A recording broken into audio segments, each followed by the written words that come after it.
महसूस करता है जी। वो कहता है मुझे नजरअंदाज किया जा रहा है, इसमें कोई शक नहीं है। तो अगर कांग्रेस का वर्कर ये कहता है तो स्टेबिलिटी कहाँ की है? ये पर्दा है, इसके नीचे कुछ भी नहीं है जो मैं समझता हूँ। डॉक्टर अग्निशेखर, जब केंद्र में एनडीए की सरकार थी तो तब प्रधानमंत्री जो तब थे अटल बिहारी वाजपेयी जी, उन्होंने यहाँ पर घाटी में पॉलिटिकल लीडर्स के साथ वार्ता शुरू की। तो वहीं उन्होंने पाकिस्तान में भी वहाँ के लीडर्स के साथ वार्ता शुरू की। लेकिन अलगाववादियों की अब अगर हम बात करें तो उस समय अलगाववादी या तो फिर जोधपुर की जेलों में बंद थे या तिहाड़ जेलों में बंद थे और पूरी राज्य में जो है एक शांतिपूर्ण माहौल कायम था। लेकिन अब जिस तरह से हालात बने हैं पिछले कुछ सालों की अगर हम बात करें या फिर आज की बात करें, तो क्या लगता है आपको कि कहीं ना कहीं केंद्र सरकार की नीतियों की वजह से ही आए दिन अलगाववादी जो हैं वो राज्य में चुनी हुई सरकार को चैलेंजेस देते रहते हैं? अब रेखा जी, आपने बीज प्रश्न छेड़ा है, यानी अभी तक हम सिम्टम्स की बात कर रहे हैं, अब आप उसके रूट पे जा रही हैं, जिसकी तरफ सलाथिया जी ने इशारा किया कि समस्या क्या है जी। अगर नहीं है तो उसको क्रिएट किया जा रहा है। क्रिएट इसलिए किया जा रहा है, आपको सेल करना है, आपको फलां की सरकार गिरानी है, खुद चढ़ना है, खुद आप चढ़े हैं, फिर अलान साहब आपको गिराएंगे, फलां साहब। ये अलान साहब और फलां साहब के बीच कश्मीर, जम्मू कश्मीर की जो जनता है वो पिसती रही है। कश्मीर को लेकर जो नीति है केंद्र की, वो एक लकीर खींचे तो सेम वही है, उसमें कोई फर्क एनडीए के आने से नहीं आया। जो यूपीए कर रही है वो एनडीए ने भी किया। अगर जिनकी तरफ इन्होंने इशारा किया, नरसिम्हा राव ने कहा आजादी के बिना स्काई इज द लिमिट, ये तो पार्लियामेंट एक तरह से ना वो जैसे हीरो लोग डायलॉग मारते हैं, हमारे प्रधानमंत्री भी ऐसे डायलॉग मारने के शौकीन हो गए हैं। वाजपेयी साहब ने कश्मीर जाके क्या कहा जी। दो स्टेटमेंट उनके हैं, एक तो आर पार की जंग होगी, दूसरा कहा कि इंसानियत के नाते, जब आप इंसानियत के नाते एक पॉलिटिकल इशू को लेते हैं तब आप नलिफाई करते हैं अपना शिमला एग्रीमेंट। तब आपने सारा किया, ये क्या कर रहे हैं आप, किसको धोखे में रखा जा रहा है? बेसिकली रूट कॉज इसका है जो भारत सरकार ने कश्मीर को मसला बनने दिया, मसला नहीं है जी। ये चाहे पीडीपी के लोग उसको सेल्फ रूल कहें, ये पार्ट ऑफ मुशर्रफ डॉक्ट्रिन है। जॉइंट करेंसीज की बात भी महबूबा जी कहती रहती हैं, जॉइंट एडमिनिस्ट्रेशन की बात कहती रहती हैं। तो ये है क्या असल में, ये खुद की लड़ाई है कुर्सी तक जाने की, और कश्मीर एक इंडस्ट्री बन गया है पॉलिटिकल पार्टीज के लिए, और रूट काज दिल्ली में है इसका, कश्मीर में नहीं है। जब केंद्र खुल के ये बात नहीं कहता है, आप दुहाई देते हैं। मुझे बताइए कि आप हर बार कहते हैं कि 1994 में पार्लियामेंट ने एक राय से कहा जिसमें कोई एक्सेप्शन नहीं है कि even PoK is a integral part of India. अगर इंटीग्रल पार्ट ऑफ इंडिया तो समस्या कहां है? अगर ये सच है पार्लियामेंट का कहना, तो जब करगिल वार हो रही थी तब आपको G8 नेशंस ने, तब आपको अमेरिका ने कहा restore sanctity of LOC. Why did we restore? तो हमको डिक्टेट क्योंकि अगर हमारा इंटीग्रल पार्ट है, यानी हम जो कह रहे हैं, दिल्ली जो कह रही है, दिल्ली को अपने कहे पे खुद विश्वास नहीं है। अब जिसमें विश्वास नहीं होता है उसमें शायद कन्विक्शन की कमी होती है। तो होल इंडियन पॉलिटी में, सारी हिंदुस्तान की जो राजनीति है, भारतीय राजनीति, उसमें कॉन्फिडेंस नहीं है, उसमें असर्शन नहीं है। उसमें असर्शन जब नहीं होता है किसी देश में, किसी पॉलिटी में, और किसी सिचुएशन को, चाहे बाहरी हो, अभी आपका चल रहा है, अभी कौन से आपके ट्रेड एलओसी ट्रेड चल रहा है, 10 दिन से बंद है जी। पाकिस्तान गेट नहीं खोल रहा है, और 10 बार आप कमांडर ब्रिगेड कमांडर्स की मीटिंग आप 10 दिन के बाद करते हैं, और हेवी वायलेशन हो रहा है। किस सिक्योरिटी सिनेरियो की बात कर रहे हैं आप? में रीढ़ की हड्डी नहीं है। हमारे यहाँ न्यूज आती है हिंदुस्तान के बार बार कहने के बाद पाकिस्तान ने माना। क्यों बार बार कहना पड़ रहा है आपको? क्योंकि you are not an assertive nation. जब आप असर्टिव नेशन नहीं है तो तब आपको subversive element, subversive politics dictate करती है, और Kashmir is dictating India. Kashmiri politicians are dictating India, चाहे वो हुर्रियत के हों और जो मेन स्ट्रीम पॉलिटिकल पार्टीज हैं ये आपको ब्लैकमेल कर रही हैं, कुछ नहीं कर रही हैं। आप याद करिए जब इंदिरा गांधी थी केंद्र में, मैं एक स्टूडेंट यूनियनिस्ट था, तब मैंने अरेस्ट दिया है, फाइट किया है इमरजेंसी को, लेकिन उसके बाद 5-10 साल के बाद मैं सोचता हूं कि she was the only leader of India we have produce, जिसमें दम था, जिसमें डिसीजन था। अब आपने देखा इतने प्रधानमंत्री, हमने देखा आज के सरदार जी तक डिसीजन नहीं है। और सारा आपको एक वोट में बदला गया है। सिंपल सी बात है, कश्मीर भी एक वोट है, कश्मीर के साथ छेड़ेंगे तो हिंदुस्तान का आम मुसलमान आपके हाथ से जाएगा। इन कंसिडरेशन से आप जब बात करोगे तो आपकी यूनिटी, इंटीग्रिटी, सॉवरेनिटी आप दाव पे लगा रहे हैं। तो रूट काज दिल्ली की राजनीति में है, कश्मीर में नहीं है। कश्मीर सिम्टम है, रूट काज दिल्ली में है। जी बुखारी साहब, अगर हम इन अलगाववादियों की बात करें तो अगर ये कांग्रेस या फिर भाजपा को गालियां देते हैं तो ये फिर पीडीपी और एनसी को भी बख्शते नहीं हैं, उन्हें भी दलाल जैसी भाषा से संबोधित करते हैं। तो आपका क्या मानना है कि जैसे पिछले कुछ दिनों की बात करें तो मुख्यमंत्री उमर अब्दुल्ला ने भी उन्हें चैलेंज किया था कि अगर उनमें दम है तो वो चुनाव मैदान में आए। तो क्या इस तरह से जो माहौल बना हुआ है, जो उनमें एक फ्रस्ट्रेशन देखी जा रही है, कहीं ना कहीं उनका जो जनाधार गिरता हुआ नजर आ रहा है, तो ऐसे में उनको अपने आप को प्रूव करने के लिए चुनाव मैदान में आना चाहिए? नहीं, इसमें थोड़ा सा हम पीछे अगर जाएं तो एक तो इन्होंने जो कहा कि हादसातन ये फायर हुई है, आग लगी है, शॉर्ट सर्किटिंग का आया बयान, तो मैंने कंफर्म किया कि 25 को सुबह के वक्त ये आग लगी है। उस वक्त वहाँ के इलाके में बिजली नहीं थी, तो शॉर्ट सर्किटिंग जो है एक्सक्लूड होती है। फिर अगर लाखों लोग कुछ प्रोटेस्ट कर रहे हैं, वो पागल तो नहीं है, कुछ रीज़न है, दे वांट एन इंक्वायरी। दूसरी बात यह है कि again I will come to that point कि पंडित जवाहरलाल नेहरू ने लाल चौक में खड़े होकर कहा था कि हम लोगों को हक खुद इरादियत का मौका देंगे। एक फैमिली के फर्ज करो हम 4 मेंबर हैं, बाप जो है 4 बेटे बेटियों को एक्सक्लूड करने के बगैर एक डिसीजन ले लेता है जी, जो उनके पूछने के बगैर, वो मानेंगे नहीं। कल एक डिसीजन हुआ कश्मीर का, जो शेख अब्दुल्ला नेहरू और या पाकिस्तान के कुछ लोग बाकी लोगों के दरमियान, जिसको उन्होंने कहा हम रिवाइज करेंगे, जो हुआ नहीं। उसमें 3 उस वक्त ऑप्शन थे। अब जो इन्होंने कहा कि प्लेबिसाइड ना, उसमें ऑप्शन थे, शेख अब्दुल्ला चाहता था कि ये हिंदुस्तान से के साथ रहे और राजा इसको इंडिपेंडेंट रखना चाहता था। एक कश्मीरी पंडित थे, उनका नाम थे, वो लीडर थे, उनकी फैमिली अभी भी उनके आगे लोग हैं, वो कहते थे इसको जाने दो पाकिस्तान के साथ, ये एक मुस्लिम मेजॉरिटी है, क्योंकि मैंने उनका स्टेटमेंट पढ़ा है, ये हिंदुस्तान के लिए सिरदर्दी रहेगी। हुआ क्या कि बीच में पाकिस्तान ने इन्फिल्ट्रेशन कर दी, ये सारे मसले ठप हो गए और राजा ने सपोर्ट मांगी नेहरू से और बाई एयर फोर्सेज आई और ये पीछे किया इन्फिल्ट्रेटर्स को। तो वट एवर डिसीजन जो लास्ट में हुआ कि ये सीज फायर क्रिएट नहीं होनी थी अगर वो थोड़ा सा आगे बढ़ जाते, क्योंकि शेख साहब चाहते थे इक़्तिदार में आना, इसको तकसीम करना चाहते थे। जैसे इन्होंने कहा अगर ये लकीर ना होती तो चौधरी गुलाम अब्बास यहाँ का प्राइम मिनिस्टर होता, या अल्लाह रखा सागर, जिसका ये राजेंद्र बाजार, जिसको उर्दू बाजार कहते थे, ये उसका है, उनमें से होता। तो शेख अब्दुल्ला चाहते थे पावर, जिसके लिए उन्होंने खूनी लकीर पैदा कर दी और यहाँ सीज फायर कर दिया और ये तकसीम होगी। 25 सीटें असम्बली की वहाँ चलेगी, 75 यहाँ आ गई। अब मसला ये है कि अब ये कहें कि कश्मीर में एक रीज़न है कि फेयर इलेक्शन नहीं हुए। जम्मू कश्मीर में सलाउद्दीन कैसे बन गया मिलिटेंट, क्योंकि कश्मीर में फेयर इलेक्शन नहीं, वो जीत रहा था, हराया गया। कल मुजफ्फर बेग साहब ने बयान दिया, हमें प्राइवेट एक जगह हम बात कर रहे थे, उन्होंने इलेक्शन जीता तो उनकी सुजुकड़ियाँ ही गाबी पार्लियामेंट की। 2008 में मैंने कंपेन किया, कंपेन नहीं कह सकते, मना था वहाँ, लेकिन मैं बात कर रहा था क्या हो रहा है। कश्मीर में 8 सीटें जो हैं उसमें 14-15 वोट पड़े, वो भी डाले सिक्योरिटी फोर्सेज ने। कहाँ यहाँ फेयर इलेक्शन होते हैं? कश्मीर वैली में जब वो बाइकाट करते हैं हुर्रियत वाले, तो जिसको मौका मिलता है जाके वोट डाल देते हैं, जो पावर में होता है वो वोट डालते हैं। मैं तो कहता हूँ वो एनसी की सपोर्ट करते हैं बाइकाट करके कि इनकी गवर्नमेंट बने, और होता इसी तरह के है। एनसी की गवर्नमेंट कैसे बनती है? बाइकाट वो करते हैं, वो वोट पड़ते नहीं और रिगिंग होती है। और बुखारी साहब, मेरा प्रश्न ये था कि क्या अब हुर्रियत को, अलगाववादियों को खुद चुनाव मैदान में उतरना चाहिए? वो मैदान में नहीं उतरते इसलिए कि वो कहते हैं कि हमें इसको, हम इस कानून को नहीं मानते जो हिंदुस्तान का अल्लाह है, इस पर अगर हम इनको हलफ नहीं उठाएंगे, जब एमएलए बन के आएंगे वो हलफ नहीं उठाएंगे।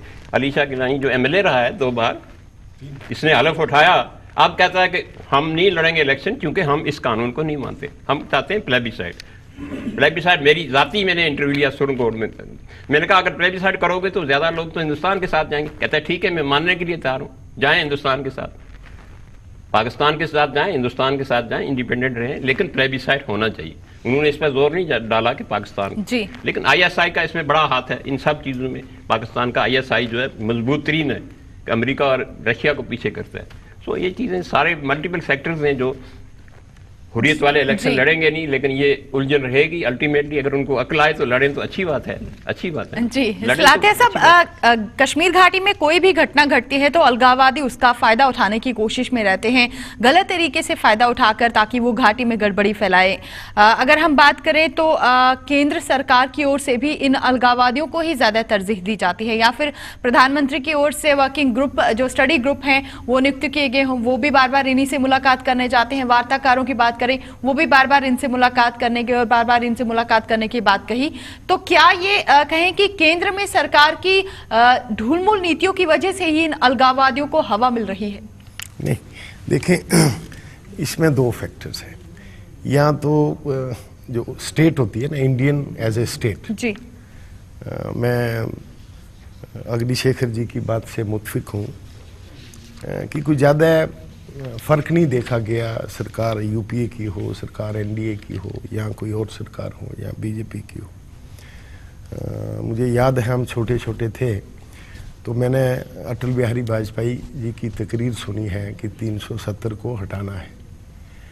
जब वो प्राइम मिनिस्टर बन के आए, उन्होंने ही यहाँ कहा परेड ग्राउंड में कि ये जब तक हम लोगों को साथ ना ले लें, इस बात को हम नहीं कर सकते।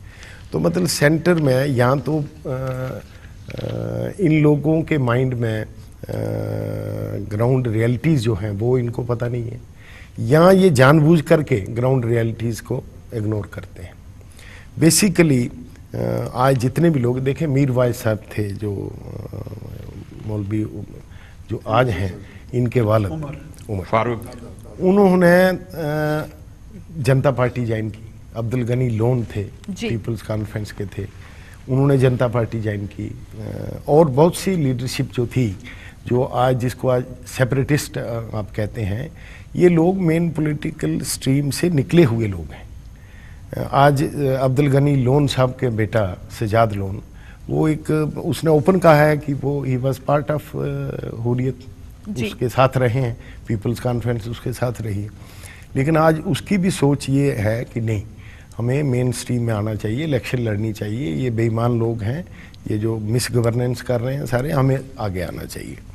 क्वेश्चन ये है कि सेंटर ने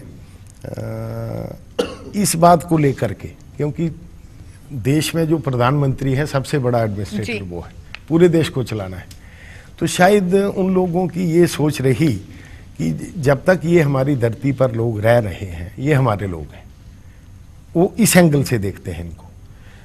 हमारा एंगल देखने का डिफरेंट हो सकता है, क्योंकि हमें तो इमीडिएट, मैं कश्मीर गया फैमिली लेके, वहाँ कोई लॉ एंड ऑर्डर प्रॉब्लम बन गई, कोई घर का आदमी कोई गुजर गया, तो मेरे लिए तो ये सबसे बड़ा दुश्मन है। लेकिन सेंटर की जो सोच है, जो प्राइम मिनिस्टर लेवल पर या वर्किंग ग्रुप्स पर, शायद उनकी सोच ये है कि जब तक ये लोग हमारी टेरिटरी में हैं, जिसको हिंदुस्तान का हिस्सा समझा जाता है जेएनके को, तो ये भी अपने लोग हैं, इसलिए इनसे बात करनी चाहिए। लेकिन टाइम टू टाइम इस बात का नाजायज़ फ़ायदा लिया गया है। कभी भी लोगों को, जो मेन स्ट्रीम के लोग हैं या जो हुर्रियत के लोग हैं, इन्होंने लोगों को ज़हनी तौर पर हिंदुस्तान से जुड़ने नहीं दिया। मेरा पक्का मानना है कि 47 से लेके आज दिन तक, जैसे सैयद अली शाह गिलानी ने 3 बार इलेक्शन लड़ी है, 3 बार असेंबली के वो एमएलए रहे हैं, इतने अच्छे स्पीकर थे, बोलते भी अच्छा थे, लोगों की बात भी करते थे, लेकिन वो मानते थे, इस कानून को मानते थे, हमारे लॉज को मानते थे। लेकिन अल्टीमेटली वहाँ से डिफेक्ट होके कहाँ चले गए, कहाँ पहुँच गए आज लोगों को जो तालीम वो दे रहे हैं या जो प्रीचिंग वो दे रहे हैं, क्या वो अपनी जगह सोचें जस्टिफाइड है? लेकिन कहीं ना कहीं उनको एनकरेजमेंट है। अब वो एजेंसीज़ की एनकरेजमेंट है, इंडियन स्टेट की एनकरेजमेंट है, ये मैं नहीं पक्के तौर पर कह सकता, लेकिन अगर सख्ती से ऐसे लोगों को डील किया होता और इनको मजबूर किया होता कि अपने लोगों से, क्योंकि देखें ये लीडर हैं सोनकोट के हमारे पीडीपी के, इनको मुबारक हो, इनको अपने लोगों से कम झूठ नहीं बोलना चाहिए। लीडर क्या है? जो अपने लोगों से सच बोले। यहाँ हमारी कुछ पॉलिटिकल पार्टीज हैं जिन्होंने डे 1 से ये कहा कि 370 को तोड़ना है जी। लेकिन जब वो अमली तौर पर देखें वो 370 को तोड़ने के हक में ही नहीं होते। तो इस किस्म की जो पॉलिटिकल लीडरशिप हमारी पहले रही या आज है, मैं इनसे विद फोल्डेड हैंड ये दरख्वास्त करूंगा कि let you try to speak truth to your people. उनको समझाओ कि भाई ये JNK जो है this is integral part of India. हमारे कॉन्स्टिट्यूशन में लिखा है, कॉन्स्टिट्यूशन कोई हिंदुस्तान के लोगों ने नहीं बनाया, JNK का कॉन्स्टिट्यूशन हमारी कॉन्स्टिट्यूएंट असेंबली ने बनाया है। उसमें सेक्शन 3 जो है वो कहती है कि ये JNK जो है this is integral part of India. तो ये चीज PDP वालों को हम कहते हैं, NC वालों को कहते हैं, हुर्रियत वालों को कहते हैं, जाओ भाई लोगों को बताओ हम क्या है, फिर देखो लोगों का रिएक्शन। मेरा मानना है कि अगर ये सारी लीडरशिप कलेक्टिवली ऐसा काम करे तो कोई प्रॉब्लम ही नहीं है। Kashmir is no issue. Ji Kauli साहब, अभी पिछले दिनों जो खानियार में दस्तगीर साहिब जी की दरगाह पर जो आग लगी, उसके बाद कुछ अलगाववादी नेता शबीर शाह हों या फिर नेम खान हो, वो वहां पर पहुंचे और लोगों ने उनका विरोध किया, लोगों ने उन्हें वापस खदेड़ दिया, यहाँ तक कि उनके मुंह पर कालिक भी पोती। तो इस सारे घटनाक्रम को क्या हम लोकतंत्र की जीत कहें या लोगों का गुस्सा कहें? इससे पहले मैं थोड़ा सा आपको पीछे ले जाना चाहता हूँ कि जब 47 में यह हालात हुए, शेख साहब पावर में आए, तो सैयद यूसुफ शाह साहब जो उमर फारूक हैं इनके दादा, उनको भी मजबूर किया गया, यहाँ से पाकिस्तान भेजा गया। डिफरेंस जो है वो वहीं से स्टार्ट हुआ। जो यहाँ पावर में आ गए उनका और स्लोगन था, जो यहाँ से चले गए उनका और स्लोगन था जी। लोग उस वक्त अनपढ़ थे, लोगों के जहन में था पाकिस्तान जहन में, इसमें कोई भी दो राय नहीं है, हरगिज़ नहीं है। लेकिन पाकिस्तान में आए दिनों जो जो डेवलपमेंट हो रही है उससे कोई भी कश्मीरी मुसलमान नहीं बल्कि पूरा जम्मू कश्मीर का मुसलमान सेटिस्फाइड नहीं है कि वहाँ जाया जाए। और मुझे यकीन है, वसूख से मैं कहता हूँ, अगर आज भी प्लेबिसाइट हो तो कश्मीर के लोग ज़्यादा तरजीह देंगे to be with India not with Pakistan. अब ये जो आपने जो बात पूछी उनकी, उससे जमहूरियत कहाँ मजबूत हो? जमहूरियत में तो वो कहाँ यकीन करते हैं कि उनकी बात से जमहूरियत होगी। और लोगों का जो जज्बात एहसासात थे उन्होंने जाहिर किए, वो समझते हैं। अब जॉइंटली हो सकता है लोग एज ए मॉब में नहीं आ रहे हैं, लेकिन हर इंडिविजुअल जो है वो ये समझता है कि ये कहते कुछ हैं और करते कुछ हैं। इन्होंने हमेशा हमेशा जो स्लोगन लगाया उस पे अमली तौर पे लोग इनके साथ नहीं है जी। तो जमहूरियत कहाँ मजबूत होगी? अगर जमहूरियत यही है, इनमें से मैं कहता हूँ आज भी कोई लीडर जो दावा करते हैं उन पर पत्थर बरसाएंगे लोग, उनका मुंह काला करने के लिए तैयार है, इस लिहाज से कि ये कहते कुछ है और करते कुछ है। जी अग्निशेखर जी, आपकी नजर में केंद्र सरकार को जम्मू कश्मीर के संदर्भ में वर्तमान हालात को देखते हुए क्या कदम उठाने की जरूरत है? जो उसे शुरू से उठाने चाहिए थे वो उठाने चाहिए और मजबूती से साफ साफ कहना चाहिए और सच कहना चाहिए कि जम्मू कश्मीर भारत का अटूट अंग है, इस पे कोई कॉम्प्रोमाइज़ नहीं है। और जो मैंने कहा कि अपने को कंट्राडिक्ट नहीं करना चाहिए, एक असर्टिव नेशन की तरह, अगर यहाँ सेक्युलरिज्म है तो सेक्युलरिज्म की हत्या हम कश्मीर में नहीं होने देंगे। कश्मीरी पंडितों का निकाला जाना वहाँ से सेक्युलरिज्म की हत्या है और अपने आप को सेक्युलर देश आप कहने के अधिकारी नहीं हैं। अगर आप डेमोक्रेसी हैं तो कोई डेमोक्रेसी में किसी का रहने का हक, बैठने का हक अपने वतन में नहीं छीन सकते। और ये आप साफ साफ कहेंगे कि fate and future of secularism, fate and future of democracy को रेस्टोर करने के लिए कश्मीर में कश्मीरी पंडितों की वापसी। और देखिए 3 धाराएं अभी तक जो बात चल रही है ना, ये हम मानेंगे, मैंने इंटरलॉक्यूटर से भी कहा कि जब आप बात करेंगे तो 3 धाराएं आपके सामने हैं।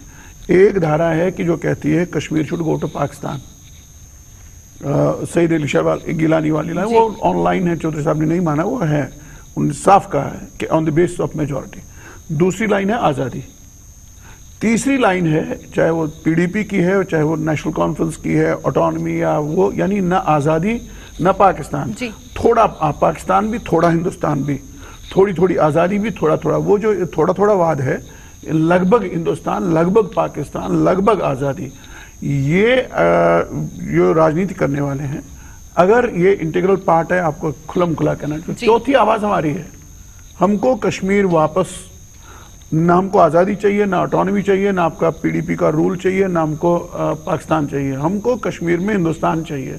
इसे हम होमलैंड कहते हैं, जिसे हम restoration of Indian political system, जो हम कहते हैं free flow of Indian constitution. तो मुझे लगता है कि इन बातों, मूल मुद्दों को जब तक आप नहीं उठाएंगे तब तक आप कहीं नहीं पहुंचेंगे। जी बुखारी साहब, कई बारी ऐसे खबरें आती रही हैं या फिर ऐसे उदाहरण भी कई बारी सामने आते रहे हैं कि पीडीपी जो है वो अलगाववादियों की ओर लचीला रुख अपनाए हुए है। जब अलगाववादी पीडीपी को भी आड़े हाथों लेते हैं तो आपको नहीं लगता कि ये लचीला रुख जो है वो खत्म कर देना चाहिए? नहीं, ये एक किस्म का खतरनाक किस्म का प्रोपेगेंडा है जो अपोजिशन वाले हैं, जो हमारे अपोजिशन वाले वो कर रहे हैं। इसमें ऐसी कोई बात नहीं है। हमारे देखो, मैंने ऑलरेडी अटल बिहारी वाजपेयी का रेफरेंस दिया कि हमने बात बनेगी बोली से, बंदूक से, ना गोली से, उसको हमने साबित करके दिखाया। आज 400 सरपंचों ने क्यों इस्तीफा दे दिया? हमारी गवर्नमेंट जिस वक्त टॉप पे मिलिटेंसी थी, हमने पीस लाया कश्मीर में, लोगों की इज्जतें बुलंद की, हमने गोली बंद की, पाकिस्तान की गोली बॉर्डर पर पीस लाया, पाकिस्तान की गोली बंद हुई। तो ये एक रंग किस्म का प्रोपेगेंडा है। जी, इसी के साथ हम चलते चलते यही कहेंगे कि अब अलगाववादियों की मंशा क्या है ये घाटी के लोग जान चुके हैं, जिसके चलते उनका जनाधार बहुत तेजी से गिरता जा रहा है। हम उम्मीद करते हैं कि राज्य जम्मू कश्मीर के लोग अमन और भाईचारे को कायम रखते हुए लोकतांत्रिक दायरों को और अधिक मजबूती प्रदान करेंगे। नमस्कार।